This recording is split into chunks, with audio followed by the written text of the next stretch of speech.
할렐루야. 우리를 구원하신 존귀하신 우리 구주 예수님의 이름으로 문안드립니다. 하나님께서 오늘 또 하루를 살 수 있도록 복을 주셨습니다. 2021년 1월 4일 화요일을 지나고 있습니다. 오늘 하나님의 말씀은 창세기 10장에서 12장의 말씀을 공부하겠습니다.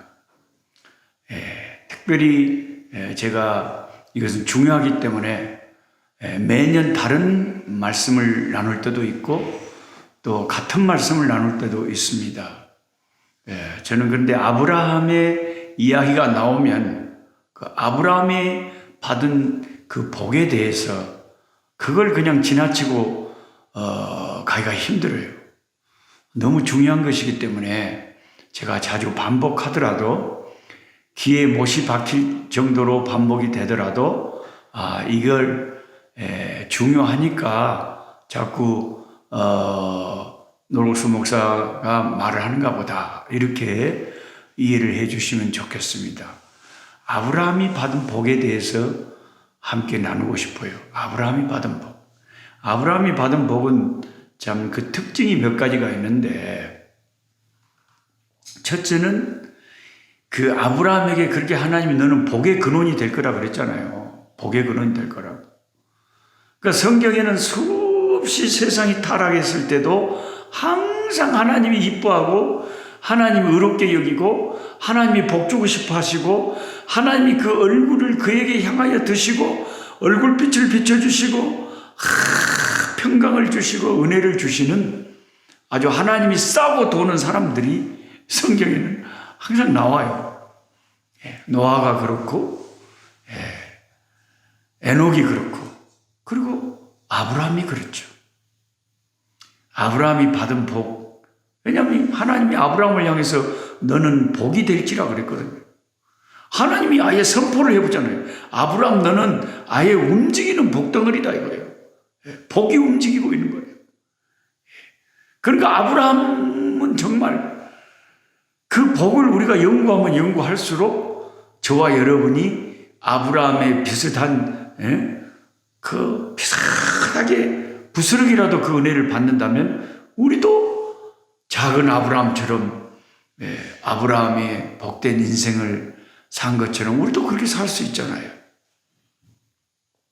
아브라함에게 주신 복은 첫째는 말씀에 순종을 할 때 주어진 복이지요. 우리가 잘 알듯이 창세기 12장 1절에 하나님은 아브라함에게 너는 너의 고향 친척 아비집을 떠나 내가 네게 보여줄 땅으로 가라 하고 말씀을 하시잖아요. 그 전에 11장에 창세기 11장에 인간들은 타락한 인간들은 바벨이라는 곳에 바벨탑을 쌓고 우리가 이 단단히 뭉쳐서 우리가 한번 여기서 하늘에까지 이어지는 큰 대를 쌓고 여기서 한번 성공해보자. 그들은 흩어지지 말고 단결해서 뭉치면 살고 흩어지면 죽는다 이래가지고 그런 큰 꿈을 가지고 그렇게 인간의 힘을 써서 하나님의 뜻도 모른 채 반대되게 악한 짓을 하다가 하나님이 그들의 언어를 흩어버리시니까 그들이 다 흩어질 수밖에 없어요. 말이 안 통하는데 어떡할 거예요? 말이 통하는 사람끼리 살아야지. 여러분 말이 안 통하면요 완전히 그냥 깝깝합니다. 진짜 애부게 한번 살아봐요. 말이 안 통하면 깝깝해요. 그래서 하나님이 언어를 혼잡하게 해가지고 인간들의 뜻을 완전히 부숴버린 거죠. 그런데 아브라함에게는 하나님이 내가 너에게 지시할 땅으로 고향과 친척과 아비집을 떠나서 가래요. 완전히 인간들의 생각하고 아버지의 생각은 너무 달라요. 인간들은 여기서 뭉쳐서 힘을 써서 한번 해보자. 그렇게 성공을 꿈꾸는데 하나님은 떠나래요. 네 고향을 떠나고 친척을 떠나고 일가 친척을 떠나서 내가 너에게 지시하는 땅으로 아무 혈혈 단신 그냥 전혀 정들지도 않고 낯서는 타향으로 가라고 하는 거예요. 이게 인간의 방법하고 하나님 복 주는 사람에게 하시는 방법이 완전 정반대잖아요. 인간들끼리 모여서 우리가 뭔가 바벨탑을 한번 쌓아보자 하는 게 인간의 성공 방식인데, 하나님은 네 고향, 네 정든 땅, 네 친척, 네 아비 집을 떠나서 내가 너에게 지시할 땅으로 가라. 하나님이 지시하는 사명의 땅으로 가라고 하시는 거예요. 우리가 상식적으로 생각하면 하나님 말 들어갖고는 성공 못할 것 같아요. 아무도 없는, 기반도 없는 그런 낯설은 타향에 가서 일가 친척을 떠나서 어떻게 거기서 산단 말입니까? 근데 하나님이 그렇게 하래요. 그런데 아브라함이 어떻게 했습니까? 아브라함이 여호와의 말씀을 쫓아갔고, 하나님 말씀이 떨어지니까 하나님 말씀에 순종해서 그대로 갔다는 거죠. 그러니까 인간적으로는 하나님께서 알아서 하시겠지 하고 그냥 하나님께 맡겨버리고, 아버지의 뜻에 다 맡겨버리고, 인간의 야망을 다 포기해버리고 아버지의 뜻에 순종하고 갔더니 아브라함을 최고의 복된 사람으로 만들었죠. 그래서 신약 성경 1장 1절에 제일 먼저 아브라함의 이름이 나오기만, 아브라함과 다윗의 자손 예수 그리스도의 세계라. 예수님을 아브라함의 자손이라고 성경은 자랑스럽게 소개를 하고 있습니다. 그게 같은 인간으로서 그게 얼마나 큰 축복입니까? 그래서 이런 축복의 원리가 오늘날 저와 여러분에게도 그대로 적용되는 거죠. 저와 여러분이 아무리 복을 받고 싶어도 하나님 말씀대로 안 살면 하나님이 축복을 해줄 수가 없는 거예요. 일단 하나님의 말씀을 따라가야, 하나님의 말씀에 순종해야 복을 받을 거 아닙니까? 예수 믿는 사람의 복은요, 하나님의 말씀에 순종하는 데 있다. 이걸 명심하시기 바랍니다. 이게 아브라함이 받은 복이었다. 두 번째는, 아브라함이 받은 복의 특징은 처음에는 미약하나 나중은 심히 창대한 복이었어요. 기독교의 복하고 원리가 똑같은 거죠. 욥기 8장 7절에 네 시작은 미약하였으나 네 나중은 심히 창대하리라 그러셨잖아요.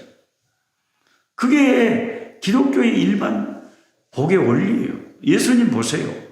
처음에 오실 때는 세상이 아무도 알지 못하고 양치는 목자 몇 명, 천사들이 알려준 그 목자들, 그 외에는 예수님이 이 세상에 오신지도 아무도 몰랐어요. 알아주지도 않았어요. 그 나사렛 예수가 시간이 지나면서 십자가에 죽으시고 부활하시고 성령이 제자들에게 임하시면서 온 세상에 누룩처럼 예수 이름이 번져가는 거죠. 시작은 미약하나 나중은 심히 창대한 것이 예수 그리스도의 이름이에요. 나중에는 얼마나 창대하게 되는지 아세요? 주님이 다스리는 천년 왕국을 한번 상상해 보세요. 만왕의 왕이 되셔서 온 세상을 다스릴 때 여호와를 아는 지식이 물이 바다를 덮은 같이 세상에 가득하게 돼. 모든 사람들이 주님께 무릎 꿇고 영광 돌리는 창대한 주님의 나라가 결국 이루어진다는 거죠. 시작은 미약했으나 나중은 그렇게 창대하게 된다는 것입니다. 저와 여러분들도요, 아브라함의 후손들이잖아요, 영적으로. 그러니까 아브라함의 후손들은 특징이 뭐냐면 무시하면 안 돼요. 아따 저 노록선 목사 발버둥 쳤었네, 뭘 또 유튜브를 했었거니? 그게 무시를 할 일이 아니다께요. 워머. 하나님께서 때가 되면 다 은혜를 베푸시면요, 그게 큰 역사를 일으키는 거예요. 그러니까 아브라함의 후손이라고 하는 것은 정말 무시해서는 안 될 사람들이에요. 저와 여러분, 예수를 구주로 부르는 모든 자들은 우리가 아브라함의 후손들이라는 걸 기억하고, 시작은 미약하나 나중은 심히 창대하게 되는 그런 복의 역사가 아브라함에게 그리고 그 후손들에게 일어난다. 아브라함 혈혈 단신 가나안 땅에 갔지만 나중에 그 자손들이 가나안 땅을 완전히 차지하고 동서남북을 바라보라 네가 보는 모든 땅을 내가 너와 내 자손에게 주리라 하신 그 약속의 하나님은 그 말씀을 이루시고야 마셨던 것입니다. 그 다음에 세 번째로 아브라함이 받은 복의 특징은 다른 사람에게 영향을 미치는 복이 아브라함의 복이에요. 무슨 말이냐면 아브라함을 축복을 하고 아브라함을 가까이 하면 그 사람도 복을 받아요. 아브라함을 멀리하고 아브라함을 저주하면 그 사람은 복을 못 받아요. 이런 원리를, 이런 축복의 원리를 꼭 우리가 성경을 통해서 좀 깨닫고 알았으면 좋겠어요. 저는 이 원리가 예수님에게 적용된다고 생각해요. 예수님을 가까이 하고 예수님을 잘 섬기면 당연히 복을 받을 수밖에 없죠. 그게 영의 복이든 육의 복이든 영육간의 하나님의 복을 안 받을 수가 없어요. 왜요? 하나님은 복의 하나님이시고 복의 근원이 되시거든요. 그 복된 하나님을 잘 섬기는데 왜 복이 없겠어요? 예? 그 다음에 그 교회를 저는 또 아브라함의 복처럼 생각을 해요. 교회를 축복하고 교회를 잘되게 하고 교회를 은혜스럽게 잘 섬기면 그 사람이 복된 인생이 되는 거예요. 그런데 교회를 아프게 하고 교회를 분열시키고 교회의 전도길을 막아버리고 덕을 안 세우고 그러면 그 사람의 인생이 복이 없는 거예요. 아브라함에게 약속하실 때 너를 축복하는 자를 내가 축복하고 너를 저주하는 자를 저주하겠다는 것은 예수 그리스도에 대한 그림자였고 또한 신약의 교회에 관한 말씀이기도 하다. 저는 그렇게 해석이 됩니다. 네, 저는 그렇게 해석이 돼요. 복을 받는 방법은 주 예수 그리스도를 잘 섬기고 그리고 그분의 몸된 교회를 잘 유익하게 하는 길만이 우리가 복받는 길이다. 저는 그렇게 믿습니다. 어떤 사람들은 그래요. 아이고 노 목사님 나 복 안 받아도 괜찮아요. 내 마음대로 교회 선택하고 교회가 어떻게 되든지 교회가 상처를 받든지 말든지 내가 우선 살아야지. 내가 우선인 사람, 내가 기준인 사람, 내가 선택의 중심인 사람, 그런 사람들이 현대에는 의외로 많습니다. 근데 생각이 깊은 교인들은 그렇게는 못하죠. 저도 목사라도요. 제가 어떤 교회를 목회하는데 나 때문에 교회가 힘들고 나 때문에 성도들이 힘들어하고 나를 떠나기를 바란다. 그러면 떠나야지 어쩔 겁니까? 갈 데가 없어도 떠나야지. 왜요? 주님의 교회를 위해서요. 나를 위해서 교회가 존재하는 것이 아니고 교회를 위해서 내가 존재해야죠. 안 그렇습니까? 네. 그런 좀 충성된 교인들이 교회마다 있어야 교회가 될 거 아닙니까? 주님의 몸된 교회가. 전부 다 내 생각, 내 이기적, 내 기준대로, 내 선택대로 이리 갔다 저리 갔다 해버리면 주님의 교회가 어떻게 설 수 있을까요? 네 번째 아브라함이 받은 복의 특징은 뭐냐면 아브라함이 잘못할 때도 있었어요. 실수할 때도 있었어요. 실수할 때도 있었어요. 그럼에도 불구하고 하나님께서 아브라함을 버리지도 않고 혼자 두지도 않고 끝까지 책임을 져주시는 복이 아브라함에게 내린 복이었죠. 우리가 창세기 12장을 끝까지 읽어보면 아브라함이 약속의 땅을 떠나 애굽으로 내려간 사실이 나오죠. 그게 하나님 뜻이 아닌데 거기에서 애굽 왕에게 거짓말을 해가지고 자기 아내 사라를 누이라고 거짓말 때려버려갖고 그 애굽 왕이 자기 이 아내를 갖다가 부인 삼으려고 후궁 삼으려고 왕궁으로 데리고 가버렸잖아요. 지금 하나님은 아브라함과 사라를 통해서 그 후손들을 한 나라를 이루게 해주려고 계획을 하고 계시는데 아브라함이 실수를 하고 죄를 짓고 연약하고 넘어지고 자빠지는 바람에 하나님의 계획이 이제 위기를 맞이할 상황이 됐어요. 그런데 하나님은 그때 아브라함이 거짓말하고 잘못되고 넘어지고 자빠진 것을 그것 때문에 그냥 아브라함을 버려버린 게 아니고 불쌍하게 여기고 싸매주고 그리고 그 애구방을 혼내면서 다시 그 부인을 찾아주고 다시 아브라함을 신앙생활 잘할 수 있는 자리로 세워주었다는 것입니다.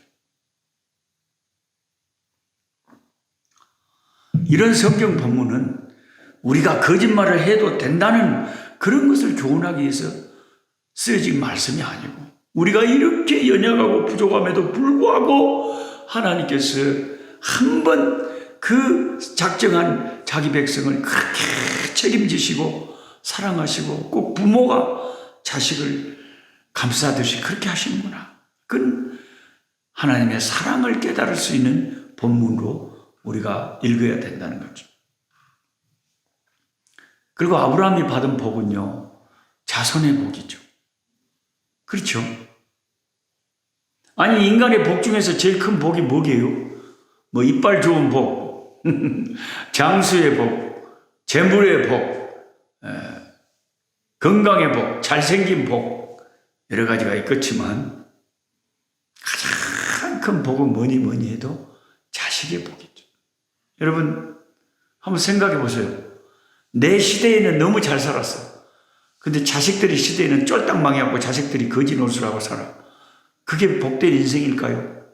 아니면 내 시대는 정말 힘들었는데 자식들의 시대에 가서 쫙 꽃을 피고 번창하고 잘 된다. 그 인생이 복된 인생 아니겠어요? 아브라함의 복이 그런 복이라니까요. 아브라함은 그 후손들이 큰 나라를 이루고 잘 때는 그리고 그 후손 가운데 다윗 왕이 나오고 예수 그리스도가 이 세상에 나와서 온 세상을 축복하는 그런 복을 누리는 조상이 됐어요. 저와 여러분이 아브라함이 주신 그 복을 누리고 살려면 아브라함의 영적인 후손이라는 믿음을 가지고 아브라함이 하나님을 경외하듯이 우리도 하나님을 잘 섬기고 따라가다 보면 때를 따라 돕는 은혜가 저와 여러분의 인생에도 언젠가는 나타날 줄로 믿습니다. 아브라함에게 임한 그런 축복들이 여러분과 여러분의 가정과 자손들에게도 임하게 되기를 주 예수 이름으로 축복합니다. 우리 아버지 하나님 감사합니다. 아브라함의 생애는 너무 복된 생애고 하나님은 아브라함을 보실 때에 얼마나 기뻐하시고 사랑하셨습니까? 물론 아브라함이 그렇게 귀한 믿음을 갖기까지는 실패도 있었고 넘어짐도 있었고 연약함도 있었습니다. 그러나 하나님은 그를 결코 그냥 쉽게 버리지 않으시고 연약함에도 불구하고 오래 참으시고 자비와 은총을 베푸셔서 새롭게 하나님 잘 섬길 수 있도록 붙잡아 주셨습니다. 주님이 우리도 그렇게 해주시니 너무나 감사합니다. 우리의 신앙생활을 되돌아보면 부끄러운 것밖에 없는데 하나님이 붙잡아 주시는 그 은총의 손길로 오늘까지 우리가 여기 있는 줄 고백합니다. 주님, 아브라함의 영적인 후손들로서 아브라함의 받은 복에 동참하는 우리가 되게 하여 주시옵소서. 예수님의 이름으로 기도하옵나이다. 아멘. 약한 자 힘쓰고 강한 자 바르게 주 함자 정케